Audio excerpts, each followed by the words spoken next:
The cocoa industry in Ghana has been the backbone of the country's economy for over 150 years. In this documentary, we'll take you where it all begins. Meet the CEO, the scientists, the farmers, the hauliers, the traders, the international buyers, the processors, and the consumers. Welcome to the Golden Pot.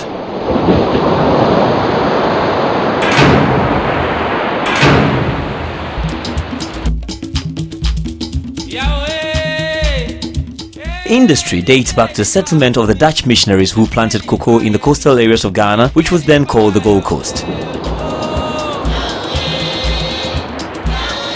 However, these did not result in the spread of cocoa cultivation until Tetekwashi, a native of Osu Accra, who had travelled to Fernando Po and worked there as a blacksmith, returned in 1879 with a Melonado cocoa pot and established a farm in Mampong, Equiaping.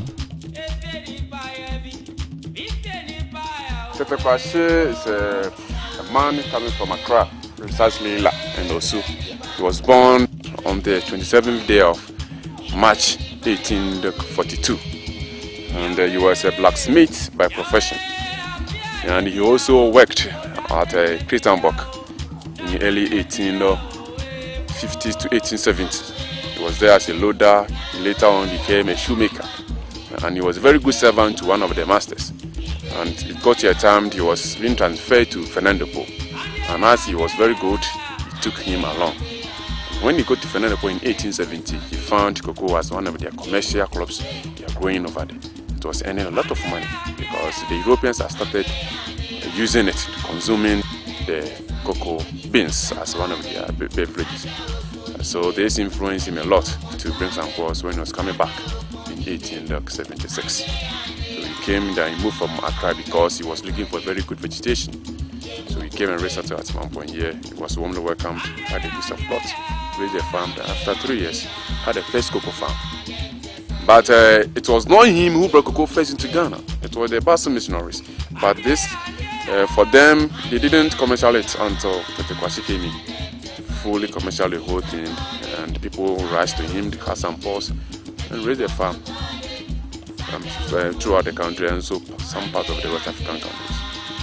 This is one of the original trees planted in the year 1879 by the late Tetekwashi. But unfortunately, when you look at the tree, it's very young as compared to the years 128. And it's because it's a new generation which used to come and replace the main one. This is the stamp of the first one, and this is what Tetekwashi himself planted. And when this died, this came as the first offshoot or first generation to replace the main one. This also left behind these ones to take over. And fortunately, they're still healthy, giving out so many pods. And these pods are reserved purposely for planting. Don't just harvest it for harvesting stick, but for planting, since it's the original. And we learned Tetekwashi, people are saying he swallowed cocoa seeds when he was returning from Fernando Po. And that's not the case. He came along with 11 ripe pods into then Gold Coast. And the whole thing was, as he was a blacksmith and he went to Fernando Po, he helped the farmers over there. He gave them some tools that they work with, harvester, cutlass and others. So as a reward, they also gave him 11 of the pods to take it along. So he took this to then Gold Coast. And when he came, he even managed to raise the farm at his hometown. So he used 5 of this at Osu. But due to the Atlantic Ocean and other 1 or 2 things, he couldn't survive. So he left with the remaining 6 to Mampong, where he had a very good vegetation, raised the farm. And he didn't swallow it because when you swallow a seed, it can never stay for that long period from Fernando Po to Ghana. Then time using ship or vessels, it takes around 30 days before you land on this land. And the seed cannot stand for that period.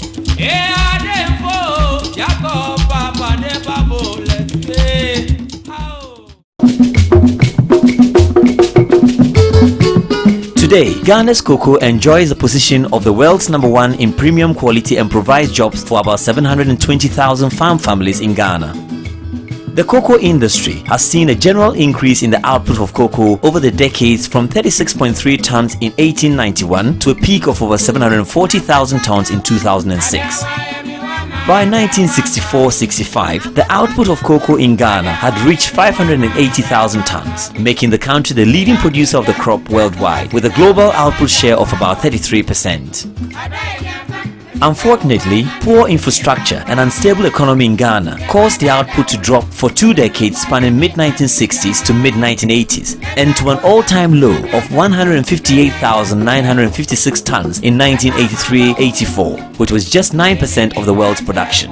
However, through the effort of Ghana COCOBOD to encourage the farmers to increase their production, coupled with the good prices being offered for the crop by the government as well as Ghana's growing economy and improved infrastructure, the country, as of 2006, enjoyed the position as the world's second largest producer of cocoa.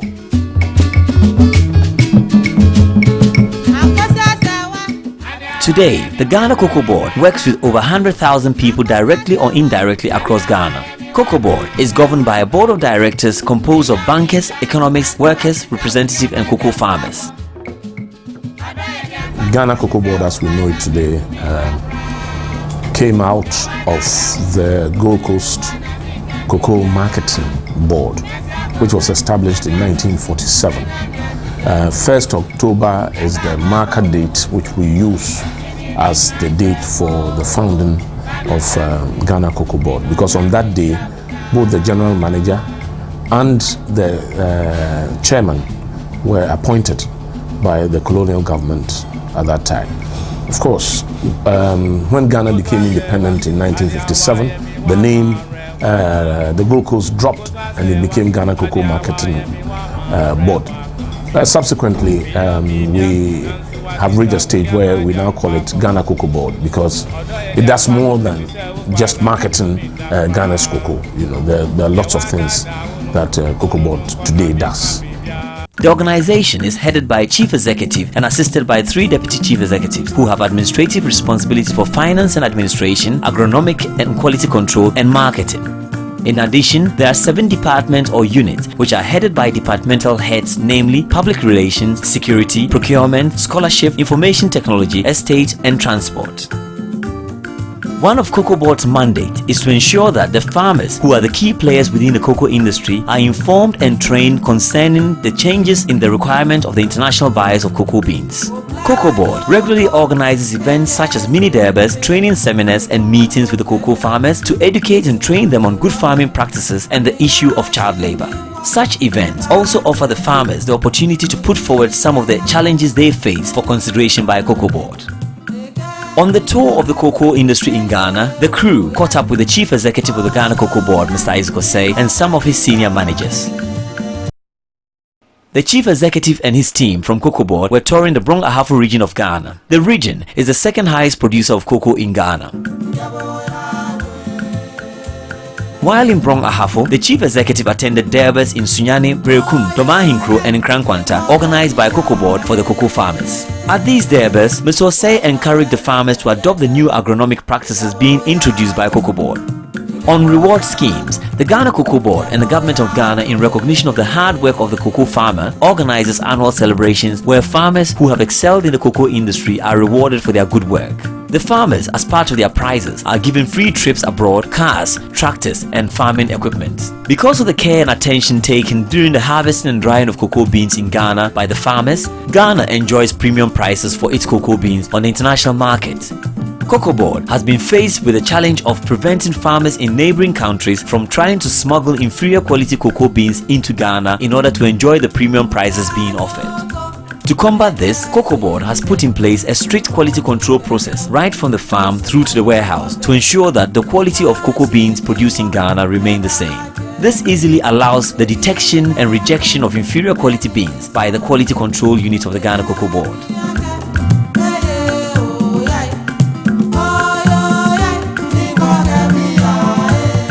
Another control measure against smuggling is the collaboration with the Ghana Army to assist COCOBOD to patrol the country's borders and legally prosecute culprits caught in smuggling cocoa across the borders to deter future smugglers. The CEO visited the Liberation Barracks in Sunyani to find out how the Army's anti-smuggling operation was faring. Soldiers have been deployed at Doma Henko, Nkrankwanta, Yakrum, Kofi Bedukrum, and Kwamisekrum.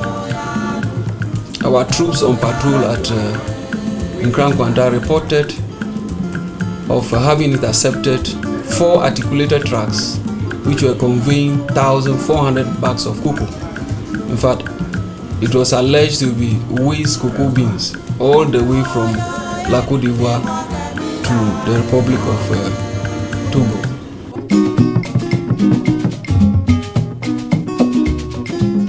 Ghana COCOBOD, as part of its remit, is to support the continuous research into all aspects of the cocoa plant. This is important as it ensures that COCOBOD can offer the farmers the best assistance in protecting their crop from diseases and pests, as well as developing new technologies to increase productivity on the farms. Assisting COCOBOD in this research is the Cocoa Research Institute situated in Tafo in the eastern region of Ghana. We were taken on a tour by Executive Director Dr. Yao Eduampoman. We have several disciplines here. The first one is the agronomy division, which is located also incidentally in this building, which deals with the agronomic problems associated with cocoa cultivation. And then we have the plant breeding division, which is also located in this building. Yeah, they also develop varieties for farmers to plant. And then we have the entomology division, which is the division that deals with problems associated with insects as far as cocoa is cultivated. And then we have the pathology division. The pathology division deals with diseases. There's a difference between diseases and pests. Pests are insects and diseases are fungals and viruses. There are 2 main diseases. That's the black pod and the swollen shoot. That's a pathology division. Then we have the soil science division, which deals with the problems associated with the soils as far as cultivating cocoa. And then we also have the physiology biochemistry. They deal with the fermentation, the quality of cocoa, and then we have other support services. Yeah. The institute is basically has about 1,200 workers. Then we have, aside from the scientific divisions, we also have the support services, which are the administration, accounts, the what we call the plantation management, those who manage the plantations. And then we have the byproducts unit. Then we also have the byproducts means adding value to what the farmer is producing, especially the waste. The waste that the farmer might have thrown away is now being converted into useful products and to add value to whatever he gains. And then also there is the information service and the statistics unit. There is the computer service unit, and then there is a workshop. There's a big workshop for us. We also have recreational facilities. As I said, we have the golf course, the clubhouse with swimming pools, and the junior staff quarters also have the junior staff also have a recreational center, and then they also have school. There are 2 schools. There are 2 schools, one for the junior located in the junior staff area, and one in the senior staff. But it caters for it's not, there's no segregation. And it also caters for the people outside, in the villages around. And then also we have substations. The institute has substations. The substations, we have one at Bunso, which deals basically with cocoa and coffee. And then we have another substation at Afusu, which deals mainly with cola and coffee. And then we have a big substation in the north, Bole, which deals with cashew, shea nuts. Incidentally, we are mandated not to work only on cocoa. We work on coffee, cashew, shea nut, and other related crops. And that is why we have these substations. In addition to that, we have 3 plantations. These 3 plantations are basically producing products for the byproducts, experiments into the byproducts. These are located at Chinsua Mabain, one is located at Wurakesi, and then one is located at Wantra. Okay, so these are basically the structures we have here. We also spoke with Dr. Ofori Frimpong, coordinator of the Cocoa High Tech program, which is the new eco-friendly fertilizers introduced by Ghana Cocoa Board to assist the farmers cultivate their farms. Cocoa High Tech simply means the application of all recommended practices to increase cocoa yield, but this time with special emphasis on soil fertility management. It's been with Cocoa Board for about 4 years now. As we started in 2002-2003 season, repeated 2003-04, continued 2004-05, and then 2005-06. It was invented by the Cocoa Research Institute of Ghana, a subsidiary of COCOBOD.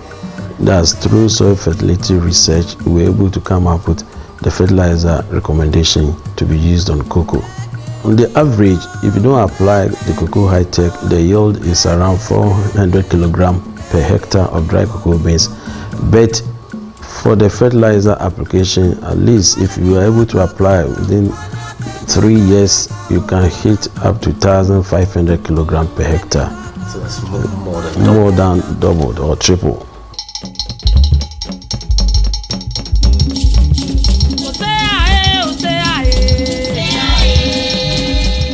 So far, we understand the work of the Ghana Cocoa Board and its division, and their aim to ensure production of cocoa is carried out to international standards. Let us now turn our attention to the cocoa farmer who is the key to the success of production. We headed off to see what happens on the cocoa farms.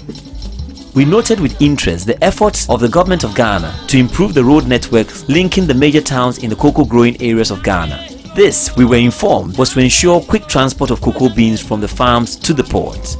In many parts of our journey, from the north of Ghana through to the western region and to the Ashanti region, we drove on either new roads or witnessed major reconstruction of some of the roads